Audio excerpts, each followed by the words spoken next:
Big motion. I just skipped class with the progress report. The progress report. All right, what's going on? It's your girl Lalaa Shepard. This is a new episode of Skipping Class presented by the Progress Report. Man, I got Big Motion in the building. How you feeling? Pretty good, pretty good. Okay, Big Motion, man. Well, let us know what you do. Oh shit, Undivided family. Big motion in the building. Real street stamps. Money Train music. We pushing my new single, Get Slutty. Okay. And Act It Down Fool. Okay, cool. For sure. We definitely go get into the music in a little bit, man. Your Instagram post is is lit. Yeah. So it makes sense. Okay, so Big Motion, man. Like, how'd you get your name? Where'd that come from? I was calling myself Motion, and L Nice went Big Motion. Okay. How long you been going by that? Big Motion, 2 months, literally. 2 months? 2 months. Okay. Literally. So did you just start doing music? Yeah, myself, I've been involved in music all my life, but just recently, just literally 2 months ago, I started doing my own music. Okay. So what made you want to become an artist? It actually started as a joke. We was just joking in the studio. I freestyled the hook to Slutty over Gorilla on the track. They emailed it to him, and he called me back to come to the studio to do the song. Got you. Okay, so when you first heard how you sounded, did you like it? Did you not?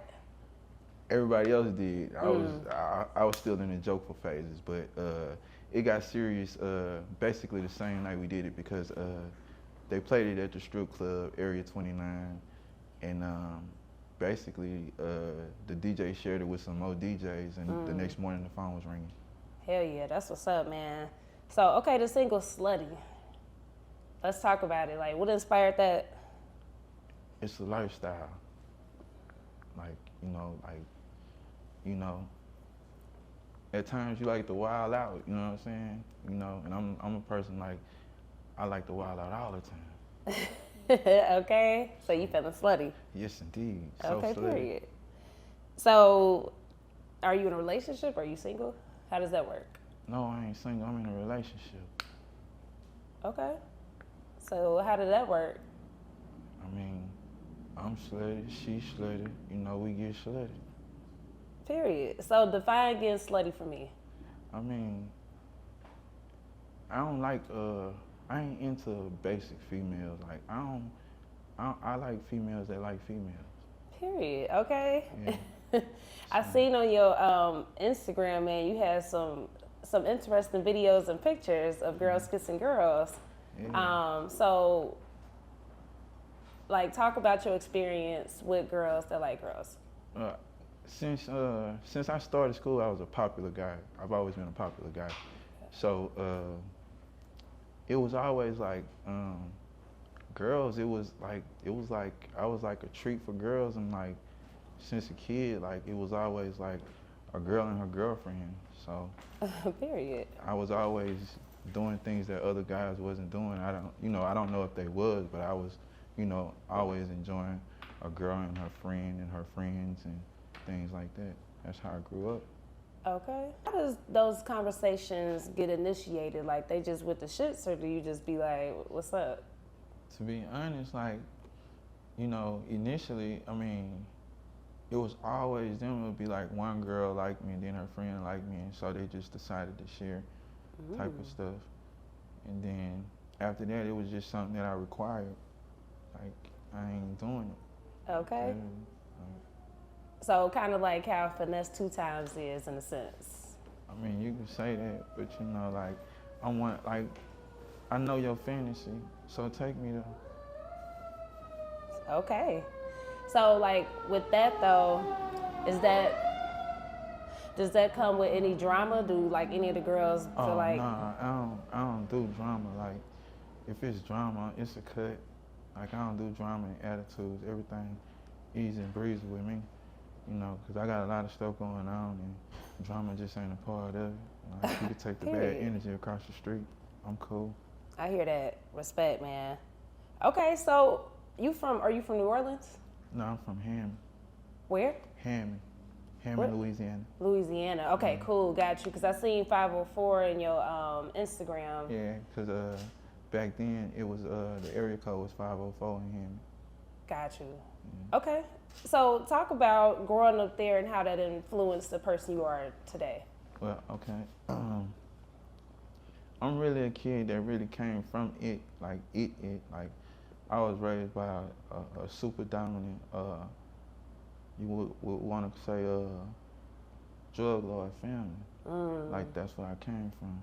So from my beginnings, I really woke up to days of my granny selling crack out the door and my uncle cooking crack in the microwave. You know, that was the beginnings of it. And then after that, it was, you know, riches and high-powered things after that. But, you know, my family instilled a whole lot of real stuff in me. I don't hold nothing against them. I love my family. So, you know, but that's what I came from. I'm really that. You know, I really came from that. So that is me and that is us. We are who we are. For sure. So, like, how was your childhood, like school and? I had a great childhood. I was a serious athlete growing up, straight A student, all that. But at the same time, I was a street dude. Like I was one of them childhood legendary stories. I was really I made my first $100 grand at 13. Damn.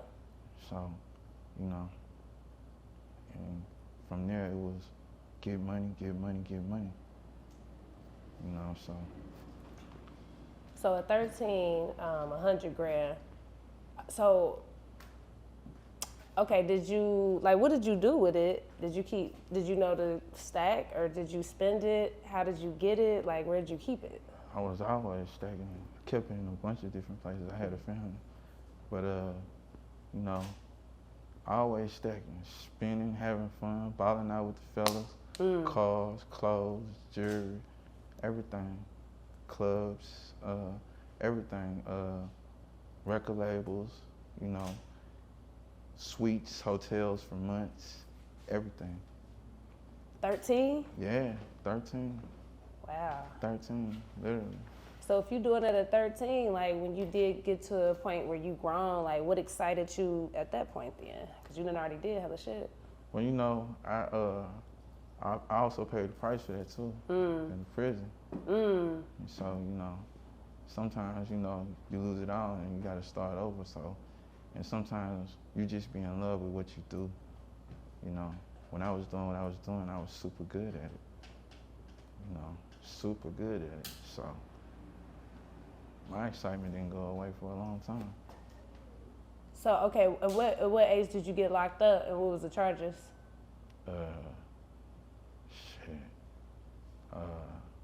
Trafficking. Trafficking, 5 years for trafficking. In the state of Louisiana. So, what age was you? I was like 19, 20. Young. Yeah, I was young. Yeah. So being locked up, like during that time, like what was going through your mind? Really nothing. I mean, I was locked up before I had been to the juvenile, so it was just another walk. Where I come from, you understand that one day you could be locked up, so it's just another situation. So you go, you do what you gotta do, and you come home, and that's just what it is. What was the prison systems like for you? I mean, from my understanding from the beginning, it wasn't supposed to be a walk in the park, so, I mean, comfortable or uncomfortable, it was just another day to me. So, wherever I had to be, I was there, no complaints. And whatever fight came is the fight that came, and that's what it was. What was the craziest thing that you say that you saw in prison? The craziest thing I saw in prison? The craziest thing I actually saw in prison was 5 dudes jump 1 dude. That was the craziest thing I saw, because I don't really condone things like that. Like, if you're a man and you're gonna fight a man, fight him. If you're a man, fight him. It don't take more men to help a man to fight a man. I mean, you don't want that fight, so walk away. So that was the craziest thing I saw. I actually got involved. We broke it up. Beat a couple guys up. I ain't had nothing to do with the fight from the beginning, but I wasn't gonna stand there like 5 dudes beat up 1 dude. So. I respect that. When you got out, what was your game plan? What was your mindset? Did you plan on doing something new, or was you gonna go back to what you was doing? What you do? Well, my mindset was first get some money. Yeah. And then I started throwing concerts. I did a few concerts with. I actually took Boosie to Shreveport, to Hammond a few times, a couple different places, and this and that. A bunch of different artists and so forth and so on. So basically, I started a promotion company. Okay. Started promoting shows and this and that. Dope. Okay, cool. So tell me about some of the artists that you did work with. Do y'all still got a relationship now, and how's it seeing BG being free? Oh, it's great seeing BG be free. It's great seeing dude be free. I've worked with Boosie, YBZ, Tweet, a whole string of artists from Baton Rouge to New Orleans have come to my venues and been involved with my promotions and so forth and so on. Like, man, from rap to R&B to hip hop, Sir Charles, gang of artists. Okay, hell yeah. So with you now being an artist, fast forward now, like, is it fun for you? And is it what you think what you thought it would be? I actually didn't even think it out. It was a joke. Yeah. It was literally a joke. So I didn't think it out. But it's interesting. It's fun. It's hilarious to me, to be honest. It's hilarious. Huh? Because a bunch of it's a bunch of camera stuff. And like, I'm a street dude, so like, I do the camera stuff, when I'm out and about events and stuff. I used to do the little Facebook stuff, but with this artist stuff, it's like you constantly gotta post and you constantly got a camera, so forth and so on. Me, mostly, I post places I'm at more than I post my face. So, now it's, you gotta post your face and this and that and this and that, so it's different. Do you feel like you adjusting? No. No, because coming from the world I come from, it's not that you antisocial, but you kind of sort of are. And so, in this work, you gotta be a real social person. Facts. And it's an adjustment. You can't be so prejudgmental of people and standoffish. You really gotta, try to go along and get along because of the business you're in. Facts. And that's just one thing I ain't used to. I respect that. So with your jewelry, have you always been into jewelry before being an artist? Oh, yes, ma'am. Man, growing up, the rap guys ain't have what the dope boys had. They didn't have what we had. So, the jewelry and the fly shit was always me. Like, anybody that know me know, I always had the jewelry, and I always had the fly shit, the cars, the clothes, the jewelry, all of it, the women, everything. Money, jewelry, car, clothes, all of it. I always had all of it. So the rap scene, it don't do nothing, just bring light to my lifestyle, because I already was living it. Sure, like trying to fly hang cars, with you. Foreign rides, Maseratis, Porsches, Corvettes, all that. I've been doing all that since a kid. Hell yeah. I bought my first foreign car at 17. What kind of car was it? E500, the first year Benz dropped the E500. 17, that's crazy. Yeah. How much would you say that you spent in jewelry? All my life, or? All your life. Oh, man. Shit. Man. So I'm one of them cats, I buy an expensive piece, get bored with it, and it just end up laying around and get lost and shit like that. Like, literally, if you said all my life, probably two.